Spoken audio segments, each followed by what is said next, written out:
प्रकाश देण्या दिवा अखंड जळतो, ज्ञानाचा प्रकाश देण्या दिवा अखंड जळतो, जीवनाचा अर्थ खरा शिक्षकांमुळे कळतो. असे आमचे वंदनीय व्यासपीठ अक्षर अक्षर शिकवून आम्हाला शब्दाचा अर्थ सांगितला, कधी प्रेमाने तर कधी रागवून जीवनाचा मार्ग दाखवला. असे वंदनीय सर्व गुरुजन व येथे उपस्थित सर्व माझे विद्यार्थी मित्र मैत्रिणी, मी स्नेहा कविता विष्णू वैराडे, श्री समर्थ पब्लिक स्कूल वर्ग 7वी ची विद्यार्थिनी. आज आपल्या सर्वांसमोर भारत माता साहेब सांगताना मी कुठे सुरक्षित आहे या विषयावर काही विचार व्यक्त करण्याकरिता उपस्थित आहे. भारत माता एकच दैवत, येत्या दिवसांचे इतर देव हे नाम मात्र आणि केवळ नवसांचे, असे हे शब्द स्वामी विवेकानंदांचे. या जगातील सर्वात सुंदर गोष्ट म्हणजे माझी भारत माता.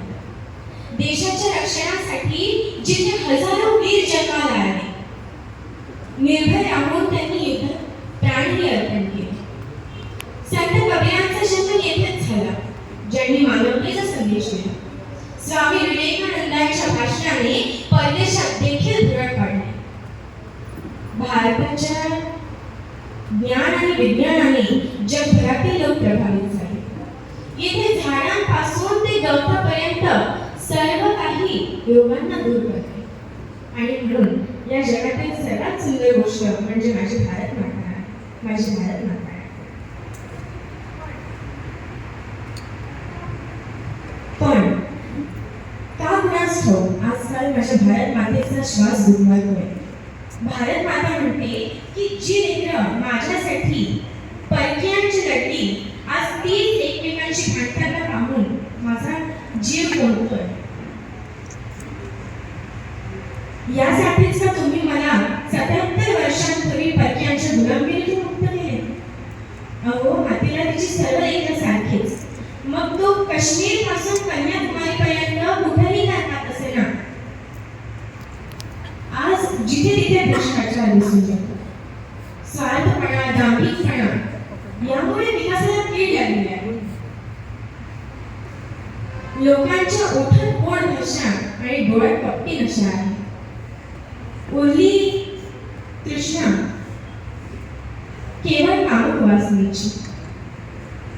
ज्यावर भरोसा केला अशी सारी माणसेही आज हैवान झाली आहे. आणि म्हणूनच आज अमृताचेच विष झाले आहे. 15 ऑगस्ट 1947 रोजी याची देही याची गोळा स्वातंत्र्याचा सूर्य पाहून मी कृतकृत्य झाले, अशी भारत माता म्हणते. माझ्या मुलींच्या सशक्तीकरणाच्या विचाराने माझ्या नवआशेने संचार केला होता.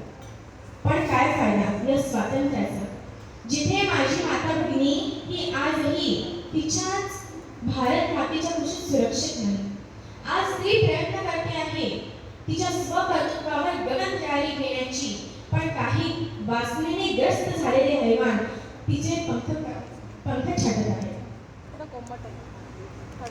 आणि त्यातूनही ज्या वेळेला तिला न्याय देण्याची वेळ येते तेव्हा प्रत्येक जण हा आपापल्या जातीचा रंग शोधत असतो आणि आपला झेंडा वर झाला पाहिजे हा प्रयत्न करत असतो. तेव्हा भारत माता म्हणते, माझ्या हे वीर पुत्रांनो, मला तुमची आवश्यकता आहे. तुमच्या समानतेची, बंधुभावाची आणि निस्वार्थपणाची आज या देशाला गरज आहे.